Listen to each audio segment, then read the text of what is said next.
অত্যন্ত চমৎকার ভাবে আমার যিনি মুর্শিদ তিনি আমাদেরকে বুঝাইলেন অনেক চমৎকার সাবলীল ভাষায়। আমার যা কথা ছিল একটি গান করলেন, বাবা ঘুমাইলে পড়বি ফারে হারাবি মূল 16 আনা, তাই কেমন সচেতনে জ্ঞান নয়নে ঘুম যায় না, ঘুমাইলেই আমার 16 আনা হারিয়ে যাবে। বাবা আয় আসতে মা, ঘুমাইলে 16 আনা হারাইছে, কারণ আমি এই কালকের আগের দিন ঘুমাইছি আসতে, এই যে আমি বাংলাদেশের প্রধানমন্ত্রী হয়েছি। এটা কি সম্ভব? হ্যাঁ? আমি খুব অসুস্থ, তারপরে পুনরাম করে গান গাইতেছি বাবার এই এই এই স্টেজে 15 সিফটি ভাঙ্গাইছি, এখন মনে করো যে 60 সিফটি ভাঙ্গাম। মানে যা কাউরে জিগাই না আজকে তাই জিগাম। ঘুমাইয়া স্বপ্নে দেখে আমি বাংলাদেশের প্রধানমন্ত্রী হয়েছি, এটা আপনারা কেউ মাইনে নিবেন? আমি যদি সকাল হয়ে আমি আপনার দেশের প্রধানমন্ত্রী, আমার বাঁচাইবো? বুঝে পাগল হয়েছে আবু তালেব সরকার। হ্যাঁ তাই কব না বাবা? ঘুমাইছিলাম 16 আনা হারাইছে, এত আমার দুঃখ নাই, কিন্তু জায়গা থাকে যে আমার 16 দুগুণে 32 আনা হারাইছে, এটার উপায় কি আমার? এটার হিসাবটা আমি চাই। কি হিসাব? হ্যাঁ, ঘুমাইছে হারাইছে দুঃখ নাই, কিন্তু জায়গা যে আমি স্বপ্নে দেখে যাওয়ার 32 আনা হারাইছে, এটার উপায় কি? হাকিকত আছে দেখেন নাকি? বা আস্তে আস্তে লাইন আইতেছে, আমি তো এইটাই মানে যাই লাইন ক্লিয়ার করবার নিয়ে এটাই অবস্থা। মানে এক লোক ওই নদীর পারে, এই নদীর ভিতরেই থাকে, নৌকার ভিতরে বাজান আসবে বাজান, নৌকার ভিতরে থাকে, নৌকার ভিতরে খায় না, কিছু কিছু লোক আছে বাজান, নৌকার ভিতরে খাওয়া দাওয়া করে প্লেট এই নদীর ভিতরে ধুইতেছে, নদী বুঝা নিয়ে এগুলো আবার জাম করে ধলেশ্বরী নদী না, ওরা সেই নদী। কত রাজা বাদশা গেল মারা পরে নদীর তরঙ্গ পাটে বাঁধিস না ওই ঘাটে, যে ঘাটে তোর দেহ ঘাটি। আমার বাইরের দেহ গাড়ুক তাতে দুঃখ নাই, ভিতরে দেহ কাটলে তো আমার সর্বনাশ। হ্যাঁ, ভিতরে দেহ কাটলে তো সর্বনাশ। আস্তে আস্তে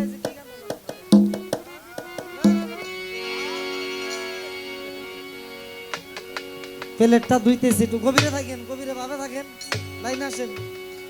প্লেটটা ধোয়ার সময় ওই প্লেটটা হাত থেকে ফসকা ফসকা, বোঝেন কি?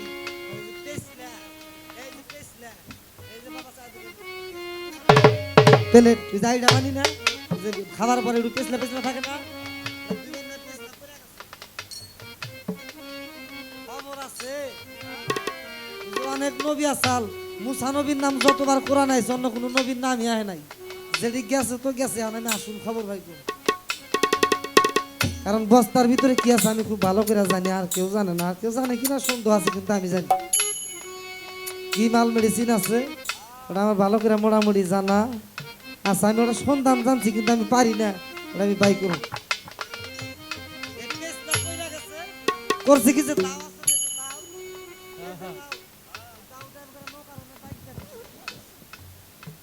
মানে নৌকার ওখানে দায়িত্ব দিচ্ছি, যখন গোসল দিমু ওই গোসল দেওয়ার সময় নাই না দুধ দেয়, এখন তার গোসল দিন না, শীতের দিন একটু রোদ উঠুক, শরীরটা গরম হবো, তখন দুধ দেয়টা তুলুন।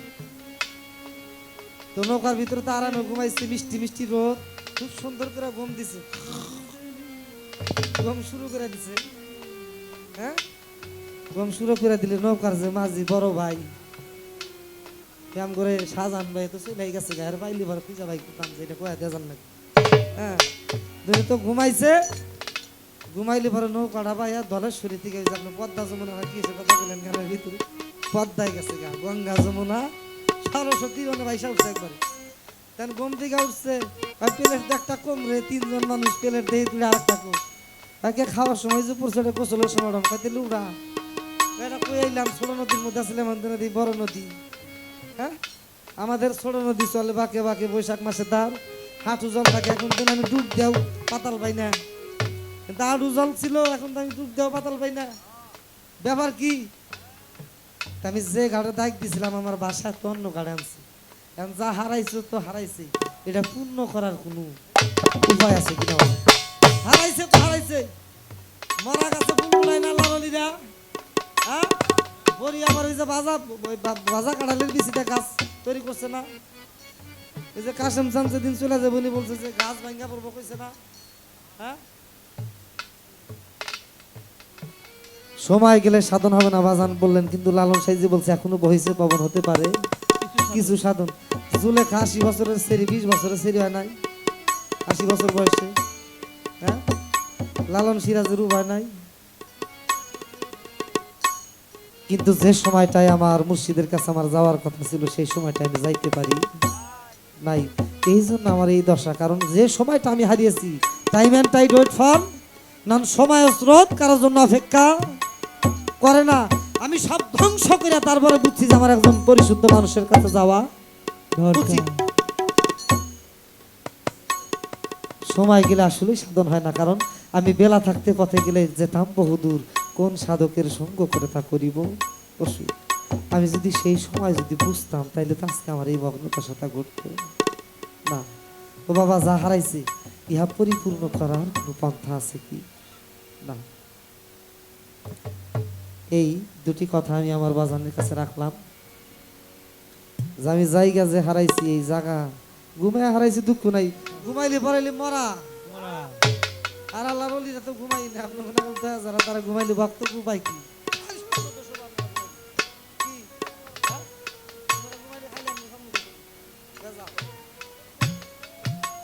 দেয়াল রাখি ঘুমাইব। রাত্রে যখন ঘরের ভিতরে বসে সমস্ত ভক্তদের কথা আমার বাতেন চাঁদের, বাসা চাঁদের, মুর্শিদের মনে পড়ে যায় যে কে কোথায় কোন হালে আছে। কিন্তু আমি যখন জায়গা থাকি তখন এই মোহমায়ার ভিতরে করে আমি সবকিছু জলাঞ্জলি দিয়ে যাই, জায়গা জানি সবকিছু হারাইছি, ইহা আমার উপায় কি? আপনি বললেন যে মুর্শিদের সামনে যখন দাঁড়াইবে তখন বিশ্বের সুন্দর আয়না দিলেও তোমার ওই দিকে খেয়াল থাকবে না। লালন সাইজি বলছেন যে বারবেলাতে দুপুরে ওই পুড়ি মাছে লাফ মেরেছে শনিবার দিন পুকুরে। বারবেলাতে দুপুরে পুড়ি মাছে লাফ করেছে শনিবার দিন দুপুরে। এক সেরি লালন সাইজিকে ভালোবাসে, অনেক কাহিনী। তবে লালন আমার দিকে তাকায় না, কারণ কি? হঠাৎ করে লালন সাইজিকে চোখ ফিরানোর জন্য বলতেছে, যেমনি করে হোক লালন আজকে আমার দিকে তাকাইয়া ছাড়ুন। লালন সাইজি যখন রাস্তা দিয়ে আসতেছে, ওই মহিলা দৌড় দিয়ে পুকুরের ভিতরে লাফ দিছে। তখন লালন সাইজি বললেন, এই বারবেলাতে দুপুরে পুঁটি মাছে লাফ মেরেছে পুকুরে। মানে লালন সাইজি দেখতেছে ওরা মেয়ে না, উনি লালন সাইজি দেখতেছে পুঁটি মাছ। কিন্তু আমার চোখ তো আর এক চোখ, আমি খালি ছেড়েই দেখি। হ্যাঁ, আমি খালি কি দেই আসতে, আমি খালি ছেড়েই দেখি। কিন্তু লালন সাইজি তার মুর্শিদের এমন ভালোবাসা বাড়ছে, লাভ দিছে পুকুরের ভিতরে মহিলা মানুষ, কিন্তু লালন দেখতেছে পুঁটি মাছ। কতটুক সূক্ষ্ম প্রেমিক ছিল তার মুর্শিদের প্রতি, ওই দল সেই প্রেম তো আমার ভিতরে জাগৃত হয় নাই। আমি সেই আকর্ষণে পড়ে আমি আপনাকে ভুলে আমি জায়গা সবকিছু হারাইছি। ঘুমাইলে তো কামই থাকে না, যখন জাগছি তখনই তো আমার উতাল পাতাল আমি সব শেষ করছি। আমার উপায় আমার বাবার কাছে দুটি কথা রাখলাম। আরেকটি কথা, আমার বাবা বললেন হস্করণী পাগল কে? হস্করণী পাগল রাজধানী তালাকি আমার দয়াল নবী জুব্বা মোবারক দিয়েছে। কিন্তু হস্করণীর আগেও একজন ব্যক্তি এই জুব্বা পাইছিল, আমার বাবা জানে। এখান থেকে একটা আলোচনা রাখে। আমরা শুধু জানি যে হস্করণী পাগল, কিন্তু তারও আগে বিশাল হাকিকত আসবে এখান থেকে। কারণ মাকে ভজিলে পাবো বাবার পরিচয়, আমার বাবা কেমন, মাকে বুঝলে আমি সেটা বুঝতে পারুম যে বাবার পরিচয়। ও বাজান, এই হস্করণী পাগলের কথা আমরা সারা জীবন শুনে আসলাম যে হস্করণী পাগল জুব্বা মোবারক পাইছে, এই ইতিহাস আমরা বলি। হস্করণী পাগলের আগে আরেকজন মহিষী ব্যক্তি, তিনি এই জুব্বা মোবারক পাইছেন কোন কর্মের মাধ্যমে? এখান থেকে একটু বাজান যেন একটু আলোচনা রাখেন, তাইলে পর আমরা বিষয়টা একটু জানতে পারব নাকি? আমার মতো যারা তারা জানতে পারব। সাধন ভজন নাম মন্ত্র কোনো কিছুরই কাজে আসবে না, এটাই সত্য। কারণ আল্লাহ মুর্শিদ সত্য মহান, আমার মুর্শিদের নামের চাইতে বড় সত্য কিছু আর হইতে পারে না। আমের গুলে প্রেমের তরি জানো বয়ে যায়। আমি সেই নামটা তো সাধন করতে পারলাম না। ওই নামটা সাধন করতে পারলে হয়তো আমার যে এই হব না কি পরিণত হইতো না। এই যে দয়াল মালা নিছে, লালন সাইজি বলছেন সে ফুল অটল বিহারে বলতে লাগে ভয়, এক ফুলের মর্ম জানতে হয়। ফুলে মধু প্রফুল্লতা ফুটে তার অমৃত সুধা, ওই ফুলের দুনিয়া পয়দা পয়দা নবী কষ্ট হয়। জন্ম পথে ফুলের ধ্বজা, ওই ফুল ছাড়া হয় না গুরু পূজা। শিরা সাই কয় এবে তো বোঝা, লালন রে তোর কার্য না ও দয়া। সাধক বলছে বন ফুলে গুরু ভৈজ না ভৈজ মন ফুলে, নদীর জলে পা ধোয় না ধোয় ও চোখে জলে। ও দয়াল আমার এই অন্তিম কালে আমার এই দেহ বাগানে কোন সময় কোন মৌসুমে সেই ফুল ফোটে, সেই ফুলে থেকে মধু আহরণ করা যায়, সেই সন্ধানটা আমি জানবো কেমনে, কোন কৌশলে সেই ফুলটা আহরণ করে আপনার চরণে দিলেই আমি আপনার দাস হইতে পারবো। কারণ আপনার দাস যদি আমি না হইতে পারি তাহলে তো আপনাকে আমি আমার করে নিতে পারবো না। আর আপনি যদি আমাকে স্বীকার না করেন আমার এই পারেও আমার উপায় নাই, ও পারেও উপায় নাই। ও দয়াল সেই ফুলটা আমার স্ত্রী দিল, কিন্তু আমার উপায়। আমার বাবা যেন দয়া করে এখান থেকে একটু আলোচনা দেখা, আমি ছোট করে দেখি গান দেখে আমি বসবো বাবার আলোচনা।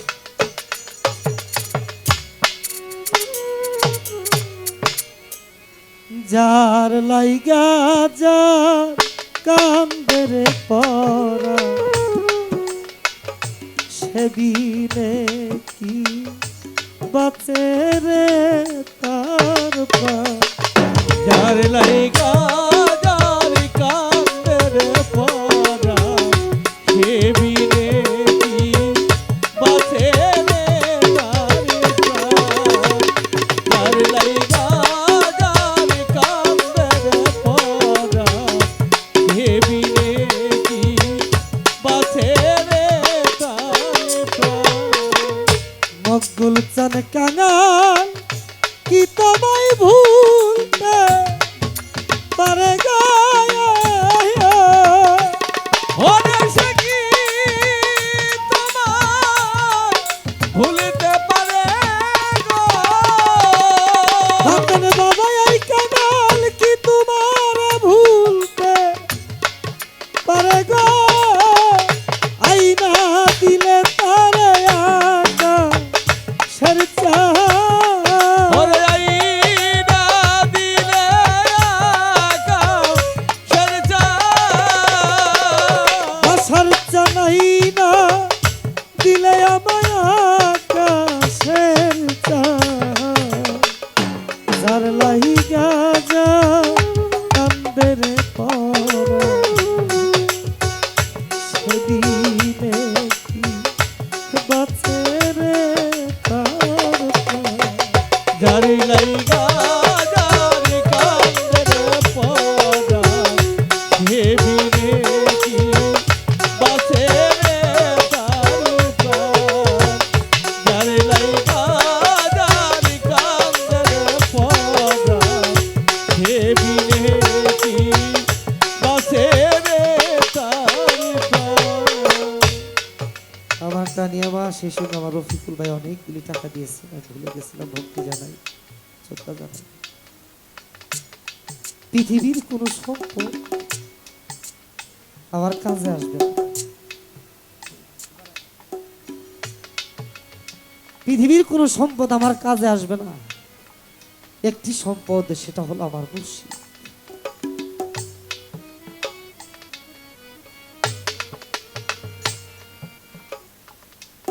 ইমাম হাসান হোসাইন, ইমাম হাসান হযরত ওমর রাদিয়াল্লাহু তাআলাকে বলেছিলাম যে গোলামের ঘরে, ওমর রাদিয়াল্লাহু তাআলা সন্তানকে বলছেন কেন বাবা,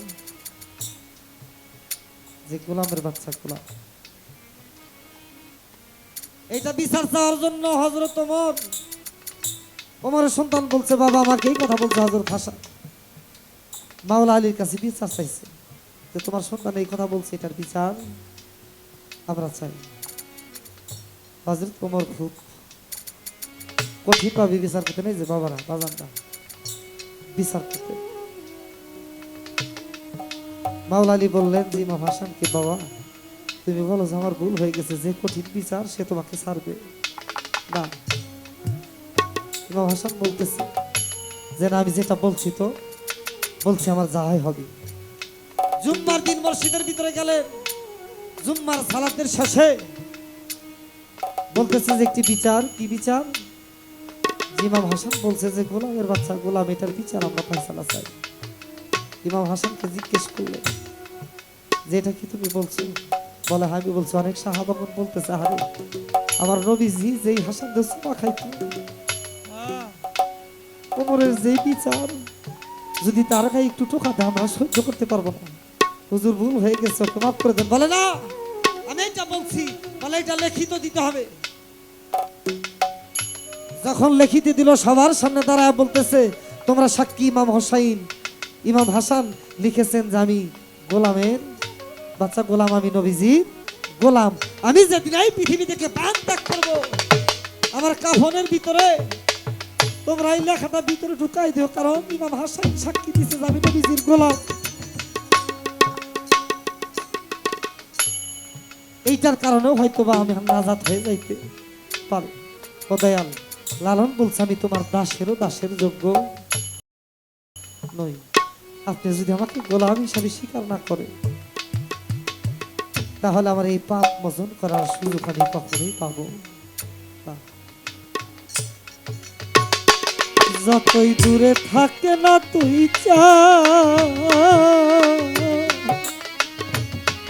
এই কাঙাল ভক্ত রাখি ছায়া থাকে সদাই তোর ধিয়া। যতই দূরে থাকে না তুই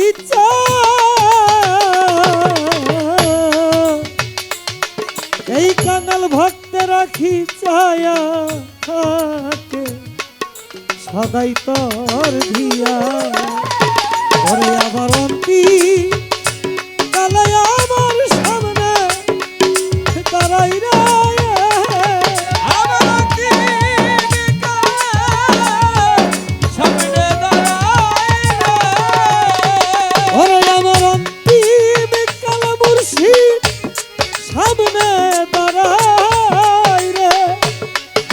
বাবা খাটি প্রেমের দিও প্রমাণ, তুমি খাটি প্রেমের দিও প্রমাণ। যার লাইগা যা কান্দের পরা,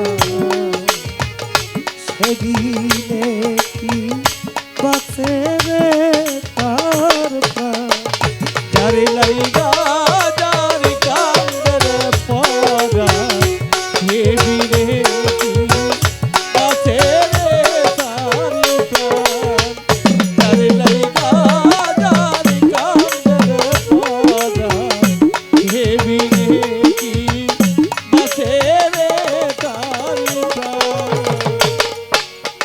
সারতান মুর্শিদের দয়ার নাই রে সীমা,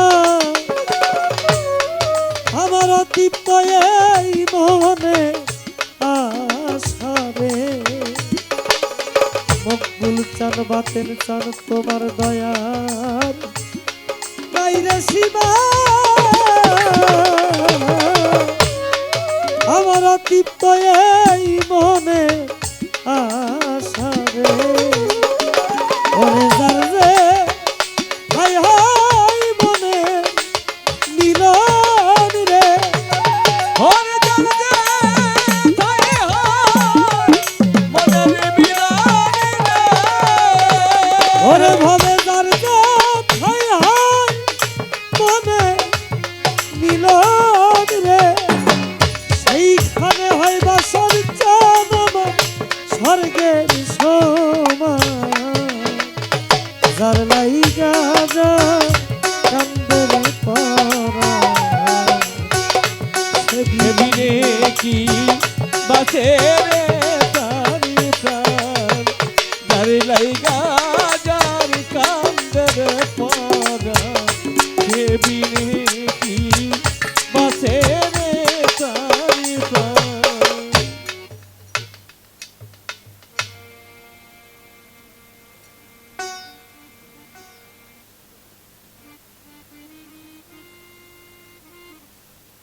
আমি ছোট করে আরেকটি প্রার্থনা রেখেই বসবো। ধরো। দক্ষিণ পরগনা ভাটি অঞ্চল, আজকে যেই বাড়িতে গান করতেছি এই বাড়িওয়ালা কর্তা যিনি, তার নামটা আমার বাবার নামের নাম।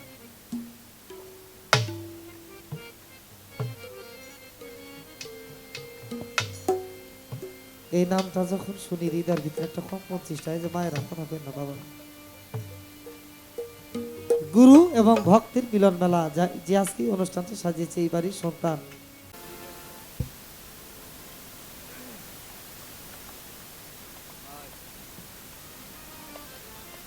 হ্যালো,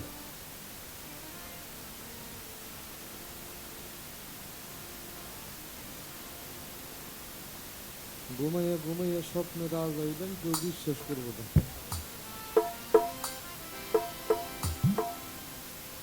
ঘুমাইয়া ঘুমাইয়া ফকির হইলেন, ওইটা কেউ বিশ্বাস করবো না।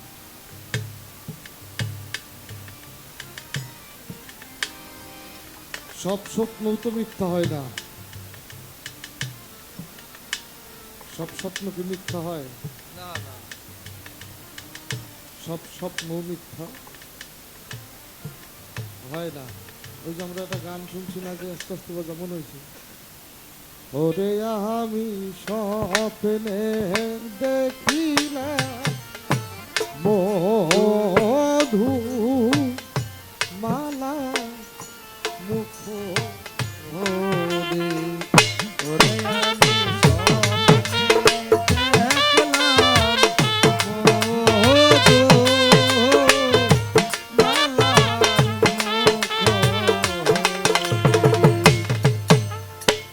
স্বপ্ন যদি মিথ্যা হইতো মালা কেহদে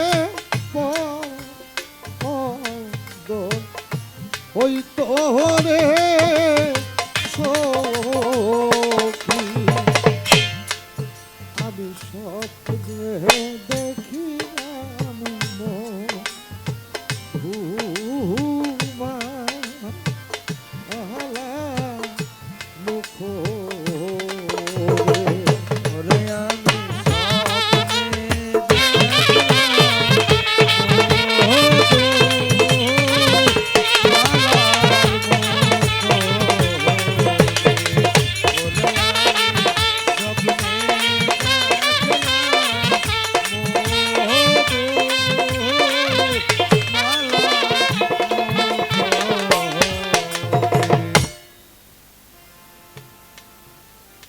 এই গান আপনারা শোনেন নাই?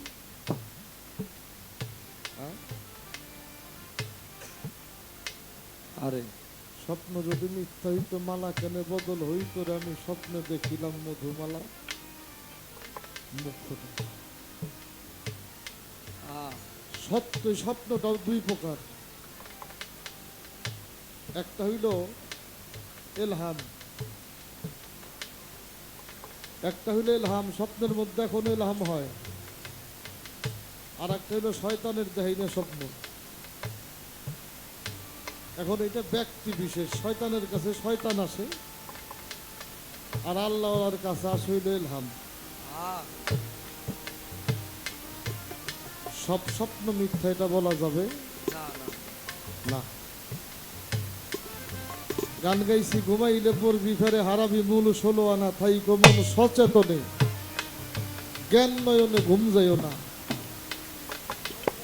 এই গানটার মধ্যে বলা হয়েছে তোমার চর্ম চোখ বাদ দিয়ে একটা চোখ আছে। আমি বাবাজান রজ্জমালি দেওয়ান সাহেবের একটা গানের কথা তুলে ধরেছিলাম, চর্ম চোখ বন্ধ না হইলে ফুটবে না তোর জ্ঞানের তারা, দিলের কপাট দেখ না খুলে তোর ঘরের মানুষ তোর সামনেই খারাপ। বাবাজি এই চোখ তো ঘুমানোরই চোখ, এই চোখ ঘুমানোরই চোখ। এই চোখ পিছনে দেখে, সামনে দেখে না। এই চোখ পিছনে দেখে, সামনে দেখে না। এই যে আপনার আমরা চোখ দিয়ে দেখতেছি, কোন তো সামনে দেখি না পিছে দেখি? পিছে দেখি, এই চোখ পিছনে দেখে। আর চর্ম চোখ যার খোলা, ওই মানুষটা সামনে দেখে। কথাটা উল্টা উল্টা মনে হইতেছে না? আমরা তো সামনেই দেখতেছি, তাই দেখতেছি না? আর আমি কইলাম যে পিছনে দেখি। বাবাজি দেখেন, বুদ্ধি হওয়ার পরে থেকে বয়স আপনার যতই হয়েছে, একটু ভাবেন পিছনে কি কইরে আসছেন, সব দেখা যাবে। কার মাথায় বাড়ি দিয়েছেন, কার ঘরে চুরি করছেন, কার সাথে ভালো সম্পর্ক ছিল, কে আপনার ক্ষতি করছে, সব দেখা যাবে না? এখন থেকে এক মিনিট পরে কি হবে আপনি বলতে পারবেন? না না না এখন থেকে 1 সেকেন্ড সামনে কি হবে তাও বলা যাবে না। না। এই জন্য এই চোখ পিছে দেখে, সামনে দেখে না। আর যাদের চর্ম চোখ খোলা, ওরা সামনেও দেখে, পিছনেও দেখে। দেখে। এই গানটার মধ্যে বলা হয়েছিল, তোমার জ্ঞানটা যেন কখনো না ঘুমায়, জ্ঞানের চোখটা যেন কখনো না ঘুমায়। জ্ঞান যদি হারিয়ে যায়, তাহলেই তোমার ঘরে চুরি হবে। জ্ঞান যেন তোমার কখনো না ঘুমায়, জ্ঞান যেন জেগে থাকে। এ চোখ ঘুমায়, তো জ্ঞানের চোখটা যেন কখনো না ঘুমায়। একটা গল্প করছিলাম, তুমি কতটুকু বুঝছো আমি জানি না। ওই যে কইলাম ছাগলের চোখ দিয়ে তো ঘাসই দেখা যায়, ছাগলের চোখ দিয়ে ঘাসই দেখা যায়। এই চোখটাই তো দুনিয়া দেখার চোখ। এই চোখ বন্ধ না করলে এ দুনিয়ার বাহিরের কিছু দেখা সম্ভব না। যদি পারো কর্ম করে চর্ম চোখটা খুলে না। চর্ম চোখ যদি না ঘুমায়, এটা জ্ঞান চোখ। যেই মানুষটা সবসময় জ্ঞানের ঘরে বসবাস করে, ওই মানুষটা কখনো অজ্ঞানের কাজ করতে পারে না। না। প্রশ্ন ভালো তার।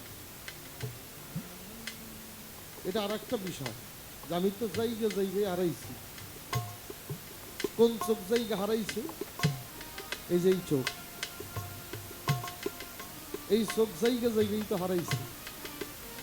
শব্দ, স্পর্শ, রূপ, রস, গন্ধ, যাক আনন্দ হইছ ধ্বংস। আর জ্ঞান চোখের রকম দেখে না। কাজী নজরুল ইসলাম উনি সূর্য যখন লাল হয়ে উদয় হইত, এই সময় থেকে দুপুর পর্যন্ত যে নদীর পাড়ে বসে থাকত। এই মায়ের কথা শোনো, নদীর পাড়ে বসে থাকত। বসে থাকতো কেন? নতুন বধূরা এসে সকালবেলায় নদীতে গোসল দিত। আস্তে আস্তে বেলা ভারী হইত, আর বয়স্ক মানুষগুলা এসেও নদীতে গোসল করত। বয়স্ক মানুষের সাথে আবার কিছু কুমারী মেয়েরাও নদীতে গোসল দিত। তাদের দিকে অবাক নয়নে কবি তাকিয়ে থাকতেন। আচ্ছা, এটা ভালো কাম না খারাপ কাম? এই যে মেয়ে মানুষ গোসল করে ভেজা কাপড়ে হাঁটতেছে, মেয়েরা গোসল করলে যদি কাপড় ভিজে, কাপড়ের উপর দিয়েই তাদের দেহের অনেক অঙ্গ বোঝা যায় কিনা? এটা চাই দেখা ভালো কাম না খারাপ কাম? খুব খারাপ কাম। একজনে সে ডাক দিয়ে বলল, কবি তুমি এত জ্ঞানী মানুষ, তোমার এই কাম? বলল, বাবা কি হয়েছে, কেন এমন কথা বলছেন কেন? বলে, আপনি এখানে বসে থাকেন কেন? আপনি দেখেন না মেয়েরা এখানে গোসল করে? কবি ডেকে ডেকে বললাম, এই জন্যই বসে থাকি, আমি এই জন্যই বসে থাকি। বলে, কি বলেন আপনি? বলে, হ্যাঁ, সকালবেলায় নববধূরা আসে, গোসল করে ভিজা কাপড়ে হেঁটে যায়। তাদের দেহের অনেক অঙ্গই দেখা যায়, আমি তাকিয়ে তাকিয়ে দেখি।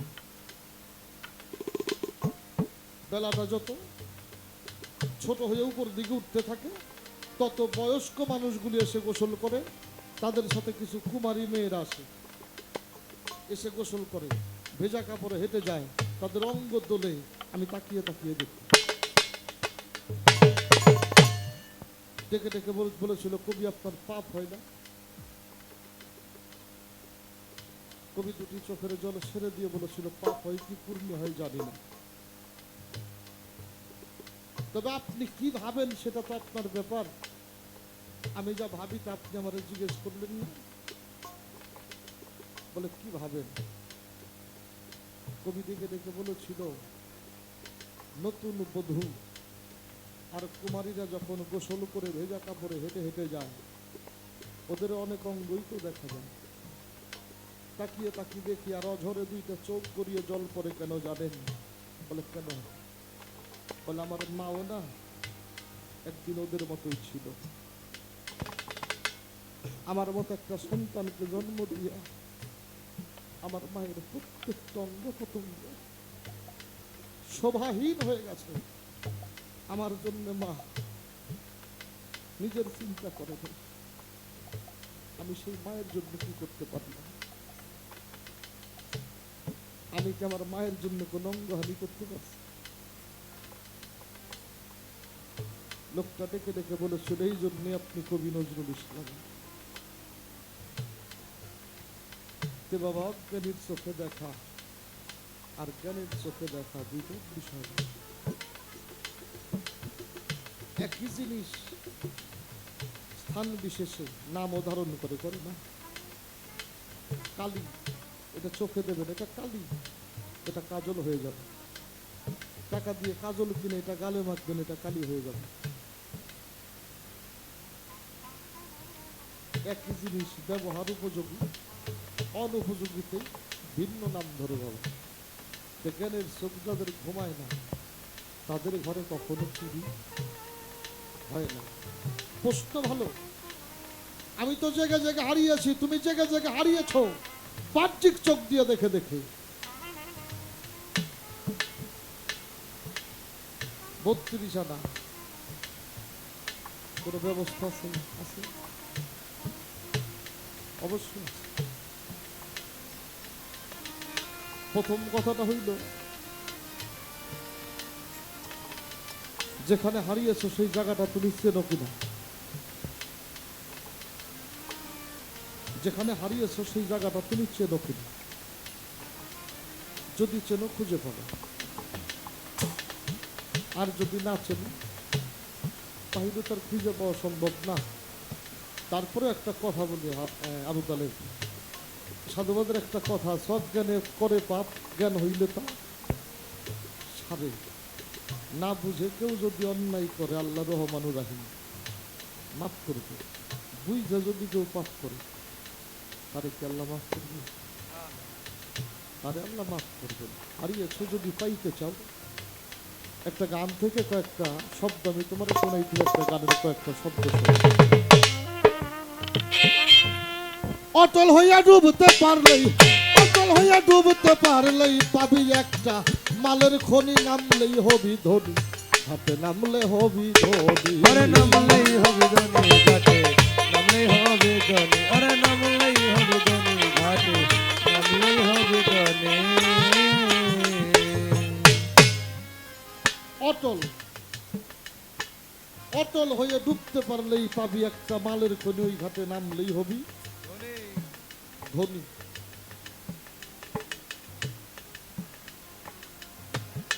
একটা বড় কথা কয়েছি হবে, বর্তমান সময়ে গানগুলি তো, এই গানটা মনে হয় আমার জীবনের প্রথম টাঙ্গাইল ডিস্ট্রিক্টে আমার মুখে রয়েছে। যে গানটা ধরলাম, এখানে আমি কোনোদিনই গাই নাই, টাঙ্গাইল গাইনি। আর এইসব গান পাওয়া যায় না বাবা।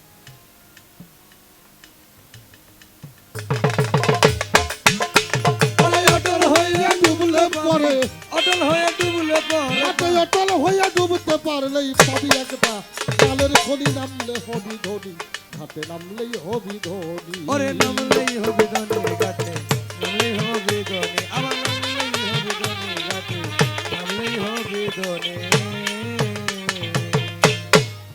যে ঘাটে তোর আসা যাওয়া এইখানেই তোর পারের খেওয়া সময় বুঝে ধরলে পারি অবশ্যই পারে যাবি অবশ্যই যাবে ওরে অবশ্যই পারে যাবে পাগলে যে ঘাটে তোর আসা যাওয়া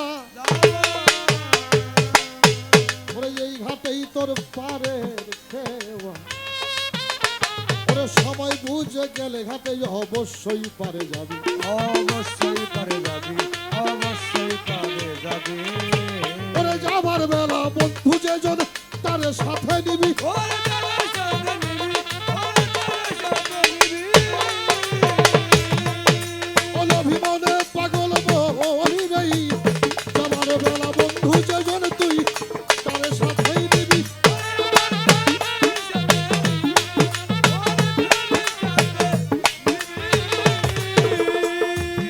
ওরে তুই একা একা গেলে ঘাটে একা একা গেলে ঘাটে একা একা গেলে ঘাটে তুই হারা আইবি ধনির মনি নামলেই হবি ধনী ঘাটে নামলেই হবি ওরে অটল ধনী হয়ে দুলই পরে অটল হয়ে দুললে পরে পাবি একটা কালের খনি ঘাটে নামলেই হবে ধনী ওরে নামলেই হবে ধনী ঘাটে নামলেই হবে ধনী অচেনা পথ বড়ই কঠিন একা গেলেই ঘটবে দুর্দিন নিদান তরাইতে সেদিন তুই যারে ভাবি ওরে এবার দিদার ভাবে রে ওরে দিদার ভাবে রে ওরে তোর মুর্শিদ যদি হয় পানো শাখা তুই আর কারে ভয় পাবি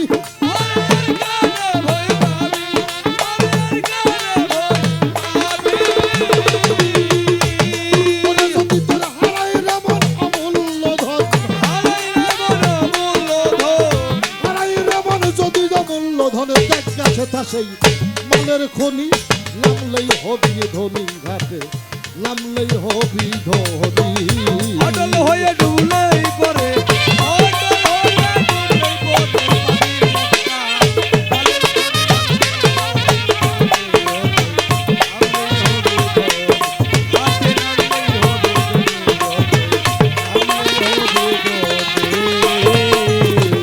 মুর্শিদি জাহান হয় রে সদায়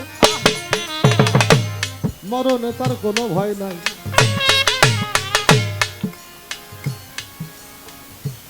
মুর্শিদ রে সম্বল করিয়া ঘাটে পাবি দিবি ওরে আবার ঘাটে পাবি দিবি আবার ঘাটে পাবি দিবি ওরে তোরা গুরু ভক্ত দুইজন মিলে ওই পারেতে যাবি ওরে তোরা ওই পারেতে যাবি ওরে ওই পারেতে যাবি অভিমান পাগল মন ভোলা মন মোহনি রই গুরু ভক্ত দুইজন মিলেই ওই ঘাটেতে যাবি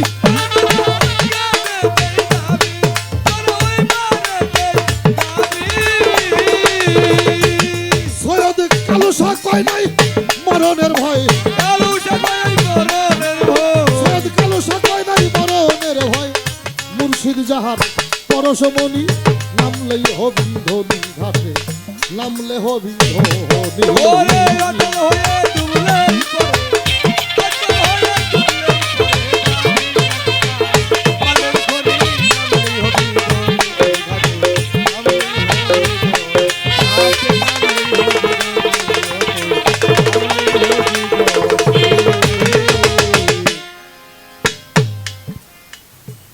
অটল হইয়া ডুবতে পারলে তুই পাবি একটা মালের খনি আর যদি টলার স্বভাব থাকে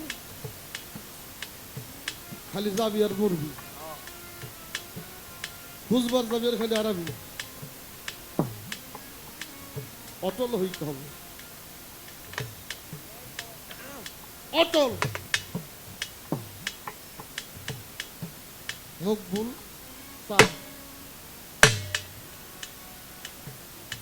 নিমজু চান, আমাকে দুধু চান।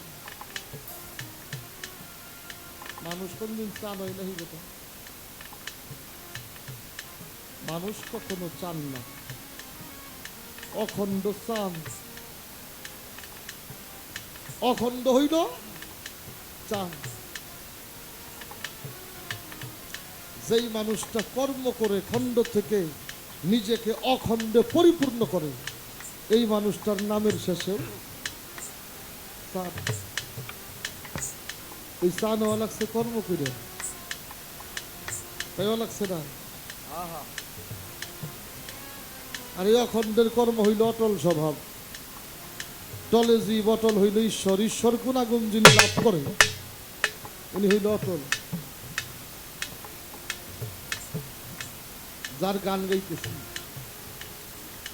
কালু ফকির, একটা সময় ওনার একটা অপবাদ দেওয়া হয়েছিল।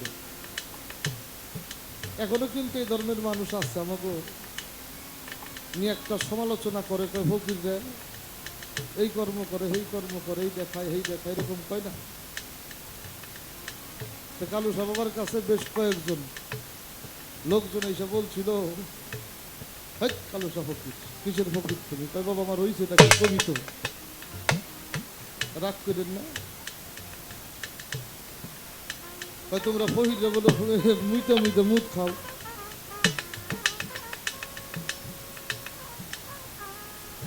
কথাটা বোঝুন, তোমরা ফহিরে বলো মুইতে মুইতে মুদ খাও। ও বুঝলের বেটা হনো, দুটো কথা হনো।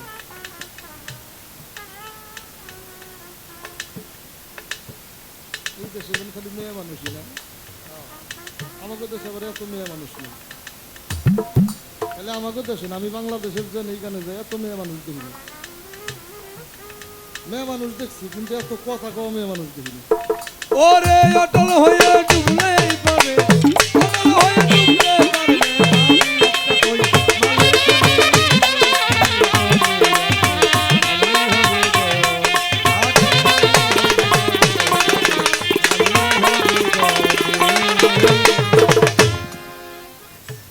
তোনারা যখন এই কথা কইল, উনি দিকে কইল যে সি সি সি সি কি করো এগুলা তোমরা? তুমি কইলা আমরা কি করি না করি, এইটা তো বড় কথা না। এই যে তোমরা যে আমার এই কথাটা কইলে, তোমরা কোনদিন দেখছাও? কয় না, তা তো দেখি নাই। না দেখে কইলে, কয় শুনছি, তাইলে দেখে যাও, তাহলে দেখে যাও। আজকের পরের থেকে দেখে দেখে কবা। বললো ঠিক আছে দেখান। মাইকে ঘটি আছে না, একটা ঘটি আনছে। ঘটি এই দেখ কালু ফকির এটার মধ্যে প্রস্রাব করছে। প্রস্রাব করে ওনাকে দেখাইতেছে, কমছে দেখি এটা প্রস্রাব তো ভালো করে দেখে না, কয় এটা প্রস্রাব। লুঙ্গিটা খুইলে জাহি জুহি দিয়ে গেল, দেখেন মানে কোনো কিছু আছে নাই আমার, তাই না খালি লুঙ্গি। উনি গটি ডেরাই হে বইসে, যেই জায়গা দিয়ে পানি বাই করে সেই জায়গা দিয়ে টাইনে উঠাইয়ে খালি গটিটা সামনে ছুঁয়ে কয় যা আছে না কিছু, গটির মধ্যে কয় না, কয় গেল কলে, কয় যেন দিয়ে বাইরেছে হেন দেবার ভিতরে ঢুকছে। খাই দেখছেন কিভাবে খাই, তা তো দেখেন নাই। আজকে দেখলেন, আজকে যে মানুষের কইন, কয় বাবা আর কিছুই লাগবে না, খালি মুড়ি করাবো। তো বাবা অটল স্বভাব যদি হয়, অটল স্বভাব যদি হয়, তাইলে এই যে এই কর্ম করে যে জায়গায় 250 তার শীতে বেলা বেশি উড়ে, বেলা মেলা বেশি উড়েই পারবে। আর যদি টলার স্বভাবে খালি বাস পার যাবো আর মরবা। এখন কইব এটা করুন কেমবা, সিরিঞ্জ দেওয়া নাই, সিরিঞ্জ এই যে মানুষের ইঞ্জেকশন দেয়, হ্যাঁ, এটার ভিতরে থাকে একটা রাবার, তাই থাকে না? পানির মধ্যে মাথাটা ঠেকাইয়া টান দিবি, পানি ওঠে কি? এটা কেমনে উঠলো? ওই যে মাথায় যে রাবার আটকানো, এই রাবারের সাইড সুইট দিয়ে আর বাতাস বেরিয়ে জায়গা নাই। বাতাস যখন টান দিছে পানি উঠে আসে, ওষুধ দিলে ওষুধ উঠে আসে, আসে না?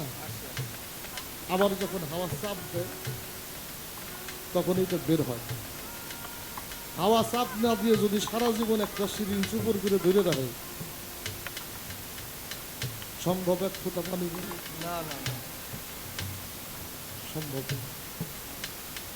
তো যদি পারো ওইটারে সিরিঞ্জ বানাইয়ে হাওয়া ধরো যা। যদি হাওয়াকে ধরতে পারো তাইলে উঠাবারও পারবা, নামাবারও পারবা। আর যদি হাওয়া না ধরতে পারো, কখন আইবার কখন যাইব কিচ্ছু দিয়ে পারবো না।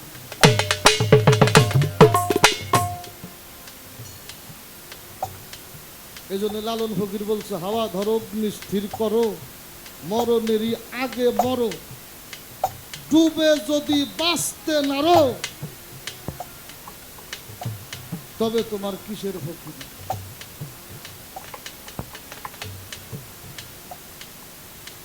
যদি হারাইলে জিনিস পাইবেন তাহলে এই যেই কাম হে বোগা, তাহলে যারাই তার থেকে মেলা বেশি সম্ভব। এগুলি কর্মের বিষয়, কথার বিষয় না বাবা, এগুলি কর্ম করলে করা সম্ভব। ওরে অটল হয়ে ডুবতে পারলে, অটল হয়ে ডুবতে পারলে, আলের খনি নামলেই হবে ওই ঘাটে নামলেই হবে।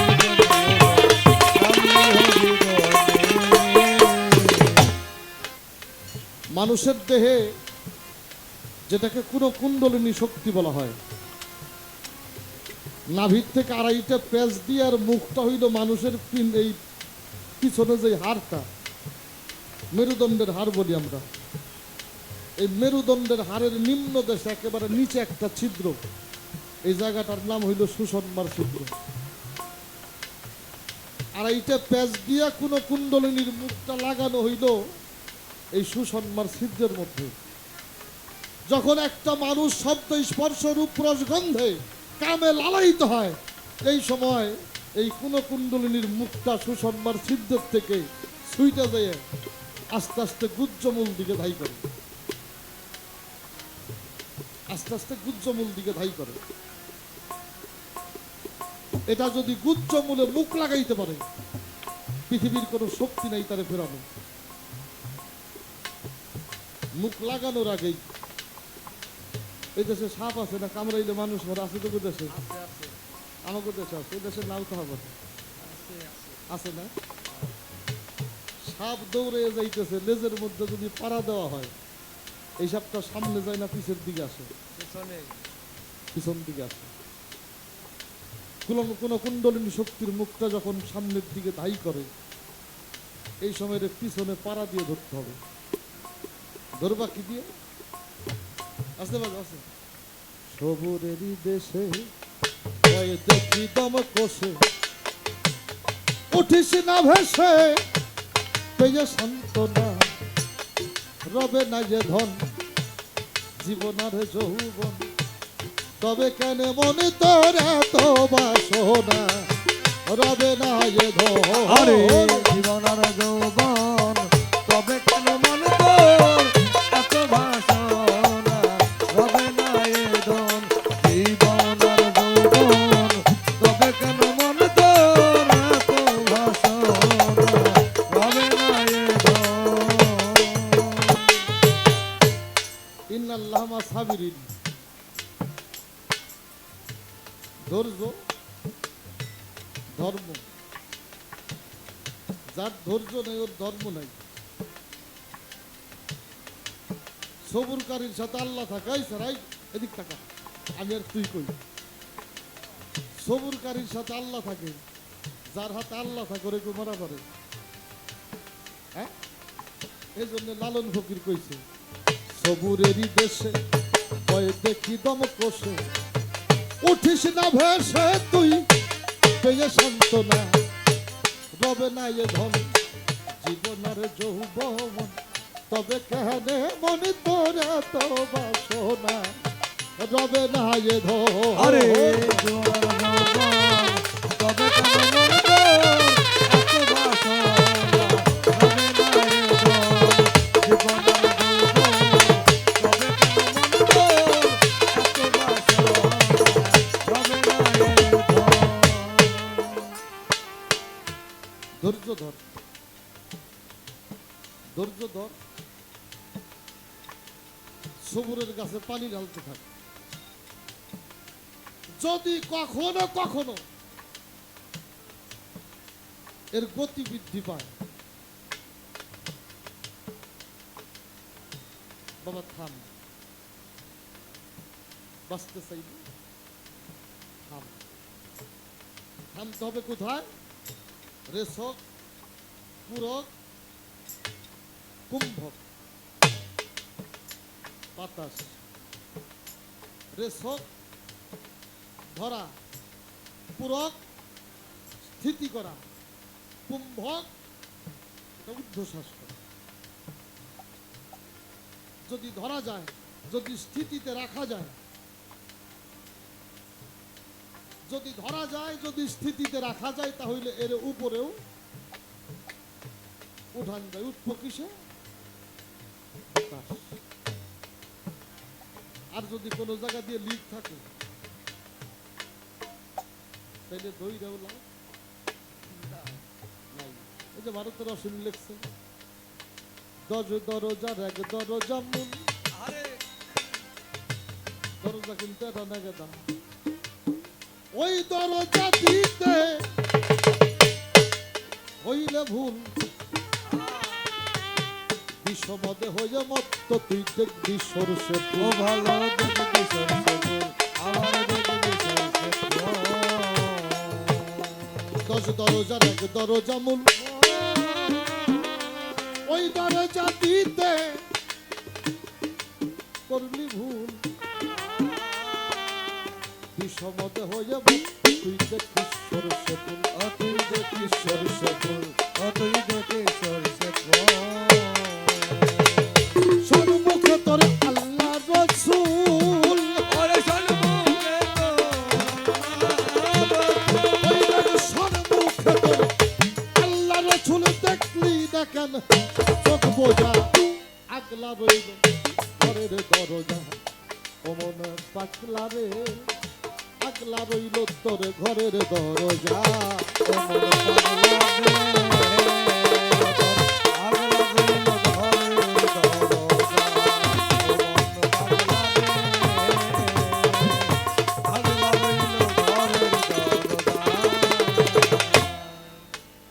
খালি এক জায়গায় বাতাসটাই নো না, জায়গায় জায়গায় লিক আছে, 5 পয়সারও লাভ হইব না। যদি পারো আগে 9 দরজা ঠিক করো। এই 9 দরজা ঠিক করতে গেলে তোমার একটা দরজা হইল মূল, আর এই মূল দরজায় মুর্শিদরে বসাইয়ে এই সারা দেহের পাহারাদার বানাবো। এই জায়গায় ক্ষতির সম্ভাবনা কখনো ছিল না, হবেও না, ভবিষ্যতেও না। এখানে হওয়া কোনো শব্দই নেই। ও মন পাগলা হবে তোর আগলা বইল ঘরের দরজা, আগলা বইল ঘরের দরজা। ওই ধলেশ্বরী নদীতে খাল পড়ছে, পদ্মায় যে বিচরে পাওয়া যায় না। এই বেটা স্রোতের নদীতে নৌকা ডুবে কত ফাঁকে ফাঁকে যে মরা মানুষ, এগুলা যে ডুবুরে উঠাই, তুই ডুবুরি ভালো হগা। কি ডুবুরি ভালো হইলে তুই কনে হারাইছি সে জায়গায় খোঁজা দরকারই নাই। কেননা পেলের যে জায়গায় পড়ছনে থাকবো না, তো নদীর তো স্রোত আছে, ওই জায়গায় খুঁজলেও পাওয়া যাবে না। যে জায়গায় পড়ছে পাইতে গেলে তার চাইতে একটু গভীর পানিতেই যাইতে হবে। কি ডুবুরি ভালো, ওটা জেনেই পড়ুক। খুঁজে পাওয়া সম্ভব, বেশি করে অক্সিজেনটা পিঠে বাইন্ধে দিও। ঠিক, অক্সিজেন যতক্ষণ আছে ততক্ষণ তুমি খুঁজতেই পারবে। খালি অক্সিজেন শেষ, খালি মনে করে যা কইরে জিবলে বাসাই দিয়ে আর কোনো উপায় নেই বাবা, গচ্ছা। ও তোর মালকুটটা তো নিল রে, ও তোর মালকুটার তো নিল রে। ওরে তুই দেখলি না রে চোখ বোঝা, পাগলা রইল ঘরের দরজা। ও মনে পাগলা রে, পাগলা রইল তোর ঘরের দরজা। পাগলা রে তোর পাগলা রইল ঘরের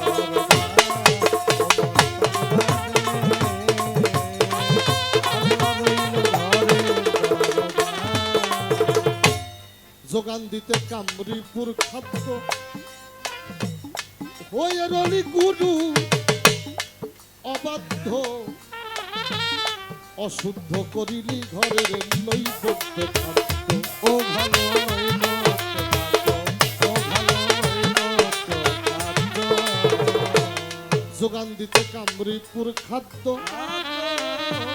হয়ে রলি তুই গুরু অবাধ্য, অশুদ্ধ করিলি ঘরের নৈবদ্য খাদ্য। ও ভালো হইব খাদ্য, ও ভালো হইব খাদ্য।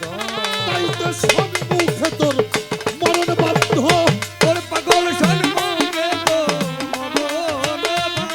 তাই তো সম্মুখেই তোর মরণ বাধ্য। বাজায় দেখ সমনে রাজা, আগলা রইল ঘরের দরজা। ও মনে পাগলা রে, আগলা রইল তোর ঘরের দরজা। ও মন পাগলা রে তোর পাগলা রইল ঘরের দরজা। ও মন পাগলা রে তোর পাগলা রইল ঘরের দরজা। অসীম বলে থাকতে সুসময়, পাহারাদার লাগাও দরজায়। চাই আছে তা সামাল করো, জয় ধরো গুরুর পায়। ওরে আগে ধরো গুরুর পাও, ওরে আগে ধরো গুরুর পাও। অসীম বলে থাকতে সুসময়, পাহারাদার লাগাও দরজায়। কথা যা গান পাই, যাই আছে তা সামাল করো, জয় ধরো গুরুর পায়। ওরে আগে ধরো গুরুর পাও, ওরে আগে ধরো গুরুর পাও। ও তুই রক্ষা পাবি পাগলা ভবার কি পায়, ওরে তুই রক্ষা পাবি পাগলা বাবা। ও তুই রক্ষা পাবি পাগল ভবার কি পায়। ওরে তোর মন হইলে সরল সোজা, আগলা রইল ঘরের দরজা। ও মন পাগলা রে, আগলা রইল ঘরের দরজা। ও মন পাগলা রে তোর পাগলা রইল ঘরের দরজা। ও মন পাগলা রে তোর পাগলা রইল ঘরের দরজা। এক ফুলের মর্ম জানতে হয়, যে ফুলে অটল বিহারী বলতেই লাগে ভয়। তো আমি এই ফুলের কর্ম করুম কেমবা, এটা করলে দেখ ফুলের হাতে মিশন যাবো না রে গাদা। যে ফুলে অটল বিহারী, নীরে হইল নিরঞ্জন, নূরে হইল নদী। এর তত্ত্ব বলতেই লাগে ভয়। আগে ফুলের মর্ম জানতে হয়, এখানে কিন্তু আগে না, এক ফুলের মর্ম জানতে হয়। এ ফুলের মর্ম সে জানে যে একের ঘরে দাঁড়াইতে পারছে। এক মন জিনিস মারতে গেলে কয় মন জিনিস লাগে কেউ বলতে পারবেন? এক মন জিনিস মাপতে গেলে জিনিস লাগে 3 মন। 1 মন হইল মাল, 1 মন হইল পাথর। আর যেই মানুষ কাঁটাটা দেখবে, যতক্ষণ ওর মনের সাথে কাঁটাটা না মিলব ততক্ষণ 1 মন হইব না। এই 3 যার এক হইছে, ও হইছে অটল। আর ওই কি এই ফুলের মর্ম জানে। এই জন্য বলছে যে ফুলে অটল বিহারী বলতে লাগে ভয় এক ফুলের মর্ম জানতে হয়।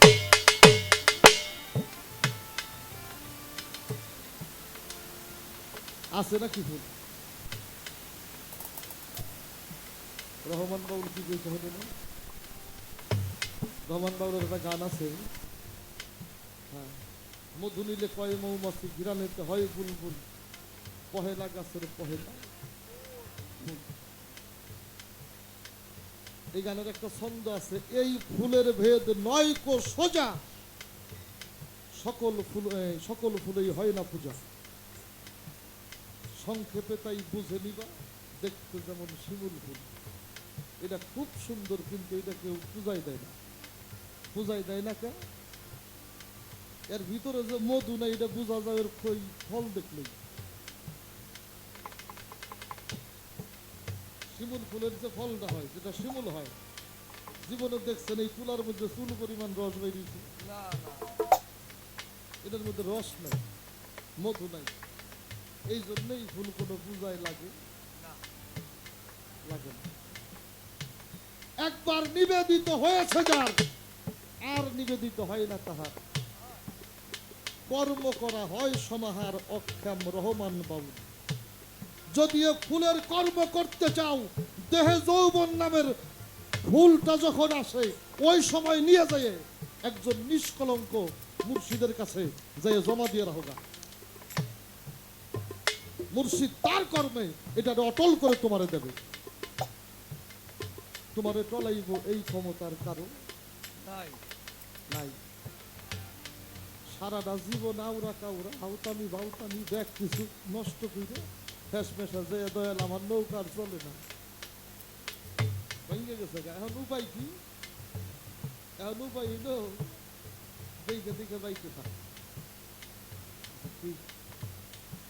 জোড়াতালি দিয়ে বাইতে থাক, আল্লাহ যা করে করবে না। তাছাড়া উপায় নেই। আবু তালেব হাসা কথা কয়ে ফিরে গেলাম।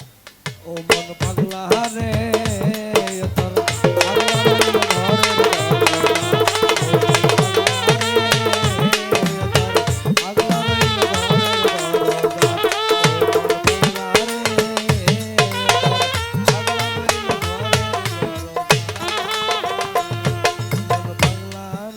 এখানে দুইটা বিষয় আছে,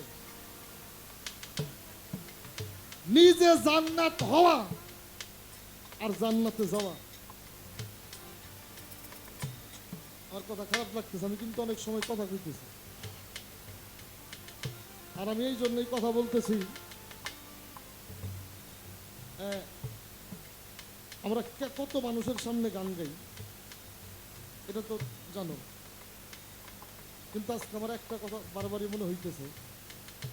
বাউল আব্দুল করিম সিলেটের একটা প্রোগ্রামে সিলেটের ডিসি সাহেব ওনাদের জিজ্ঞেস করছিল, করিম সাহেব আপনি তো বাউল, আপনি গান করছেন, মনে করেন 1000 মানুষ সেখানে আছে, আপনি একটা গান ধরছেন, 990 জন মানুষ উঠে চলে যাইতেছে, আপনি কি করবেন? উনি বললেন আমি গান করব। বলে এত মানুষ চলে যাইতেছে তারপরে আপনি গান করবেন কেন? আব্দুল করিম বলেছিল আমি যে গানটা ধরেছি ওরা বোঝে না তাই চলে যাবে, আর যে 10 জন বসে আছে ওরা তো বোঝে, আমার গানটা তো লেখাই ওদের জন্য। যে বোঝে না ও থাকলেই কি আর না থাকলেই। অনেক কথাটা বারবারই আমার মাথার মধ্যে এসে নাড়া দিতেছে, আমি কিন্তু কথা বলছি। অমন পাগলা রে তোর পাগলা রইল ঘরের দরজা, ও মন পাগলা রে তোর পাগলা রইল ঘরের দরজা, ও মন পাগলা রে তোর পাগলা রইল ঘরের দরজা। জান্নাত হওয়ার জান্নাতে যাওয়া এই দুইটা এক জিনিস না।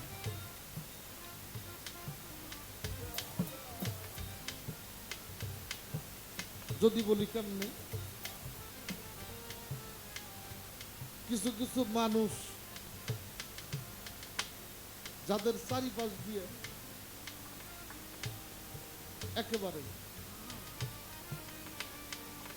শৈশব কিশোর কিশোরী জোয়ান বৃদ্ধ মেয়ে মানুষ ছেলে মানুষ ভিড় করে বসে আছে, দাঁড়িয়ে আছে। কারো মধ্যে কোনো প্রকার দ্বিধা নাই, এমন মানুষ আছে না? হ্যাঁ? আবার কিছু কিছু মানুষ একেবারে সাইকেল তুইতেও ডর করে, আছে কিনা এরকম মানুষ? একজনের বাড়ি বউ থুয়ে গেলেও সন্দেহ নেই, কোনো চিন্তাও নেই, আর একজনের বাড়ি সাইকেল তুইলেও ডর করে। কারণ হইল একজন হইল বিশ্বাসী মানুষ আর একজন হইল অবিশ্বাসী মানুষ, বুঝাবে তাই না? একজন হইল বিশ্বাসী মানুষ আর একজন হইল অবিশ্বাসী মানুষ। সাধনার দেশে যাইয়া যারা মোরাকাবা মুশাহিদার কর্মে ফানাফিল্লা হয়,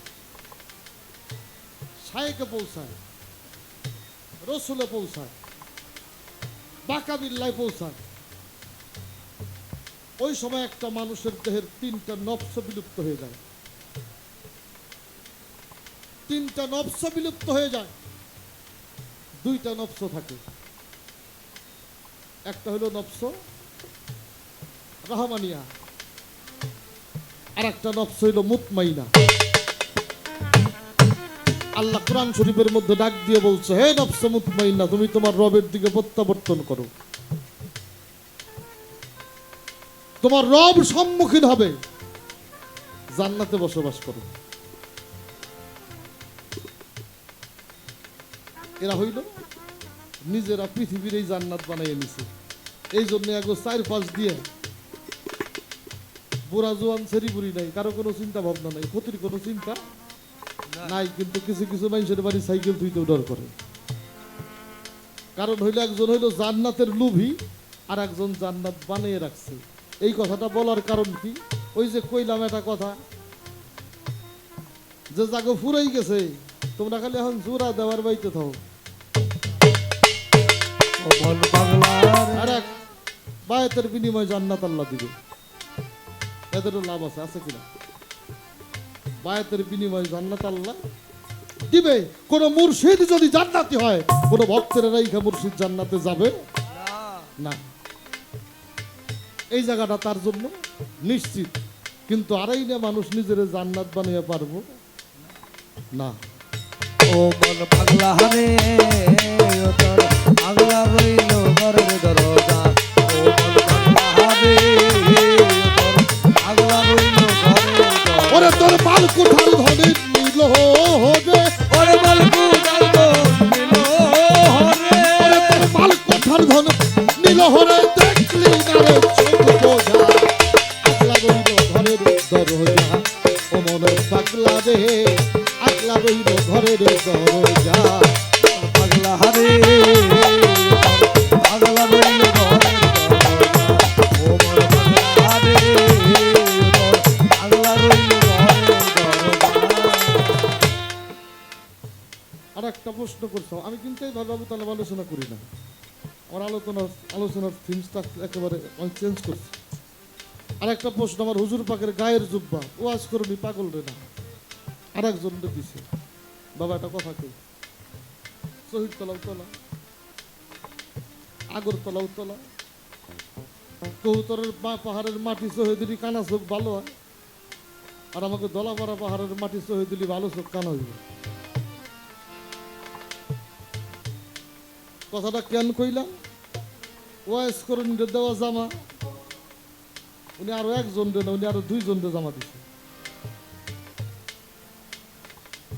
তাগরে জামা। এই 3টা জামারে তুমি সমান বানাইও না বাবা, বানাবাটাকে ওয়াইস করুন পাগল যে জামা দিছে, এই জামার মধ্যে তালি হইলো 70টা, আর 2 জন যে জামা দিছে এগুলোর মধ্যে তালি তুলি নাই। উনি সর্বপ্রথম যারা জামা দান করছে, এটা হলো আম্মা জান খাদিজাতুল কুবরা। কেন? আম্মা জান খাদিজাতুল কুবরা, ওনার তো ধন সম্পদের অভাব ছিল না। আমার হুজুর পাকরে বিয়ে করবে। যখন বিয়ের শর্তে রাজি হইল তখন আমার হুজুর পাক বলছিল যে আপনি আমাকে বিয়ে করতে পারবেন, আমি আপনাকে বিয়ে করব, কিন্তু আমার একটা শর্ত আছে। কি শর্ত? এই যে আপনার সবকিছু আমারে দিয়ে দিবেন, আমি এগুলি কিভাবে ব্যয় করব এ বিষয়ে আমার সাথে কোনোদিন কোনো কথা বলা যাবে না। কেননা উনি হইল রহমাতাল্লিল আলামিন, উনার তো এগুলোর ঠিকানা উনি নিয়ে ব্যাগ কিছু মানুষের দিছে বিলে। আমাকে বউরা দিবের দিব নাকি?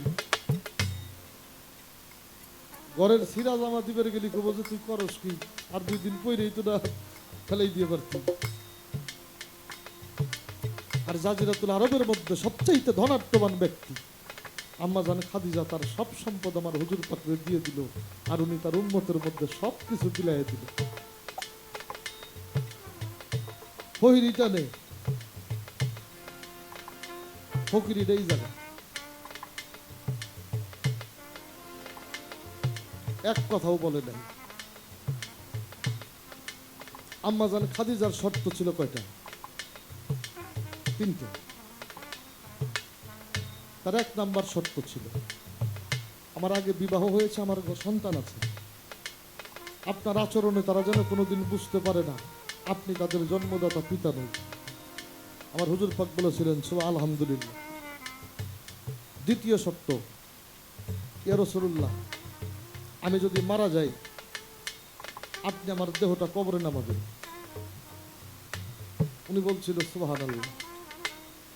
3 নাম্বার শর্ত, পৃথিবীর কোনো কাপড় দিয়ে আমার কাপড় বানানো যাবে না। বলছিল কি করতে হবে? বলছিল আপনার শরীরের একটা কাপড় আপনি আমার দিয়ে দেবেন। আল্লাহ রাসূল স্তব্ধ হয়ে গেল, কোনো কিছু বলতে পারে না।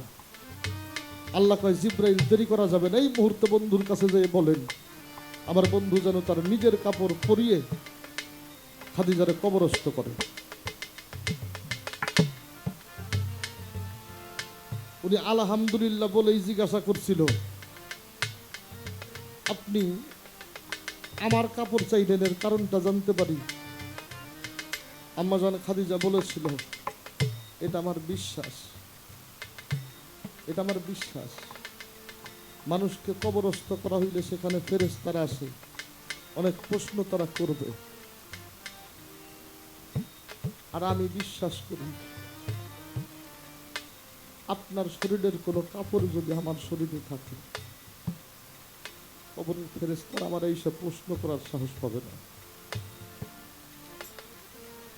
আপনি তো সেই নবী যারে না বানাইলে আল্লাহ ফেরেশতা মানব দানব কিছুই বানাইতো না। এতটা ভক্তি বিশ্বাস যার, সে তো একটা কাপড় পাইতেই পারে। একটা ইহুদির নবীজি তার গায়ের জামা দিছিল, কিন্তু আল্লাহ নিষেধ করছিল। জামা দিতে নিষেধ করে নেই, জামা দেওয়ার মধ্যে একটা কারণ ছিল, বিষয়টা আলোচনা করব না, পরে এক সময় তোমার সাথে আলোচনা করব। আল্লাহ বলছিল আপনি জামা দেন, কিন্তু ওর জন্য কিয়ামত পর্যন্ত যদি দোয়া করেন আপনার সমস্ত কথা আমি আল্লাহ রাখছি, কিন্তু ওর জন্য আপনি দোয়া করলে আপনার এই দোয়া আমি কবুল করব না। তারে নবীজি গায়ের জামা দিছে। ওয়াইস করণী পাগলের জামার মধ্যে হলো 70 কালি, এটা দিছে ওয়াইস করণী পাগলকে। এই জামার মধ্যে 70 তালিকা, 70 তালির একটা হাকিকত আছে না? জজবাহালে জিকিরের তালে আল্লাহ রসুল সহ অনেক সাহাবীরা জিকির করতে করতে দাঁড়ায় গেছে।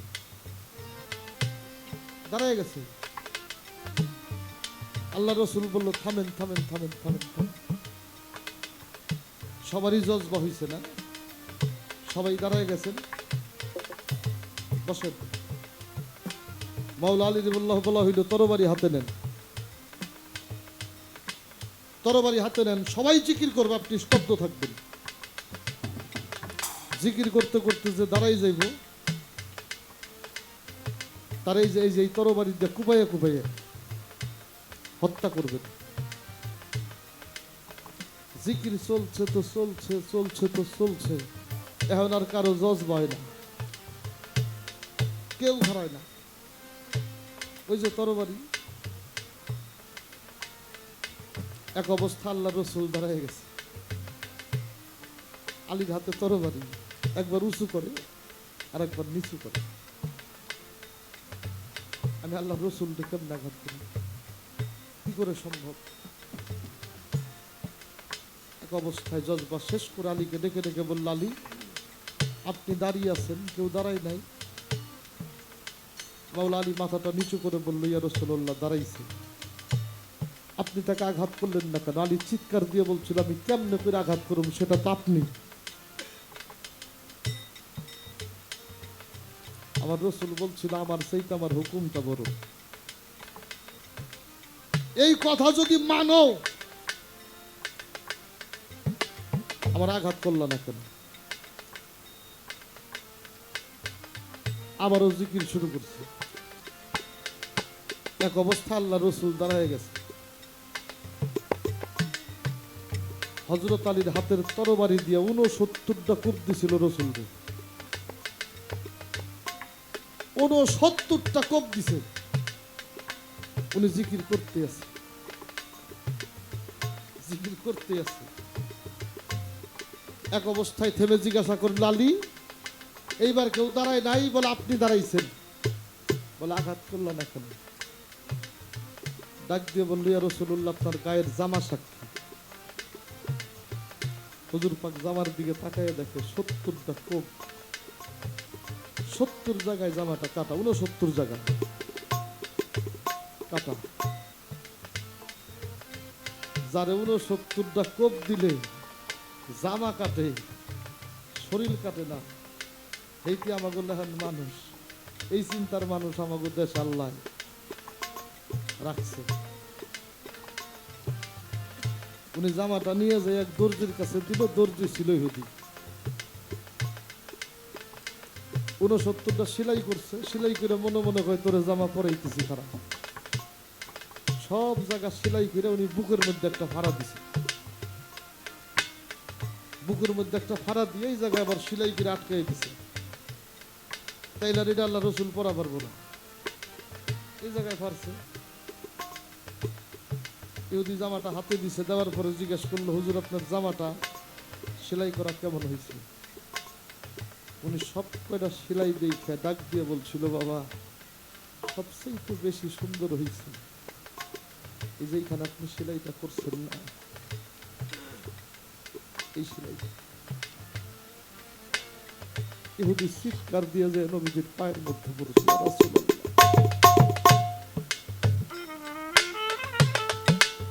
আমি ভুল করছি, আমি বুঝি নাই,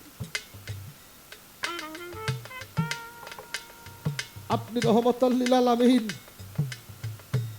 আজকে বুঝছি, নইলে এত বড় ক্ষতি করার পরে আপনি এই জায়গাটা এমন করে বুঝাইতেছেন আমি যেন কষ্ট না পাই। কালেমা পড়ে মুসলমান হয়ে গেল। এই জন্য এখন এই যে আমরা পাঞ্জাবি পড়ি, দেখবেন এই যে বুকের মধ্যে যে পকেট গুলা, এটা নবীজির সুন্নত। নবীজির পোশাক, নবীজির পাঞ্জাবির মধ্যে এই পকেটটা থাকতো, এটাও নবীজির একটা সুন্নত। আমরা ওই নবীর উম্মত, আর এই জামা দিছেন ওয়াইজ করেনি পাগল, এই জামা ওয়াইজ করে দিছে কেন? আল্লাহ রসুলটা তো তখন কুবাইসানি, যখন আল্লাহ রসুল আল্লাহর আশেক হয়েছিল। এটা আশেক হালের জামা, আর আমার ওয়াইজ করণী পাগল হইল নবীর আশেক। এই জন্যে আশেক আশেকরে দিছে, আশেক দিছে আশেকরে আশেকই জামা। বাদ বাকি যাদেরকে দেওয়া হয়েছে এগুলোর মধ্যে কোনো ফায়েজ নাই। তারপরে একটা জিনিস আছে, সেটা কি আমার নবীজির গায়ের গন্ধ, নবীজির গায়ের গন্ধ। কিন্তু এই জামাটার সাথে এই জামাটারে মেলানো যাবে না, না। এই জামার হাতি কত বড় ভারী, অনেক ভারী। এই কথাটা এখন আমাদের তরিকার মধ্যে আছে, এখনো তরিকার মধ্যে আছে। এটা আমি অনেক জায়গায় দেখছি। খেলাফত দিলে যদি মুর্শিদ ভক্তের মাথায় কোনো কাপড় বেঁধে দেয়, আর ওই ভক্ত যদি চলে যায়, এই কাপড় থেকে একটু কাপড় তার জানাজার কাপড়ের মধ্যে দিয়ে দেয়। কারণ কি জানো? ওর ওই রকম বিশ্বাস, এই কাপড়টা যদি আমার সাথে থাকে না, এই কাপড়ের মধ্যে আমার মুর্শিদের গন্ধ আছে, হয়তো এই কাপড়ে ঢুকছিলাম, চাইলে মালিক আমারে মাফ করে দিতে পারে। অনুরাগী ভক্ত যারা, আর কিছু না হইলে মুর্শিদের অঙ্গের একটা কাপড় সযত্নে নিজের কাছে রেখে দেয়, এটা অনুরাগের কর্ম। এটা যারা করে এটা তারা বুঝবে বাবা। অনেক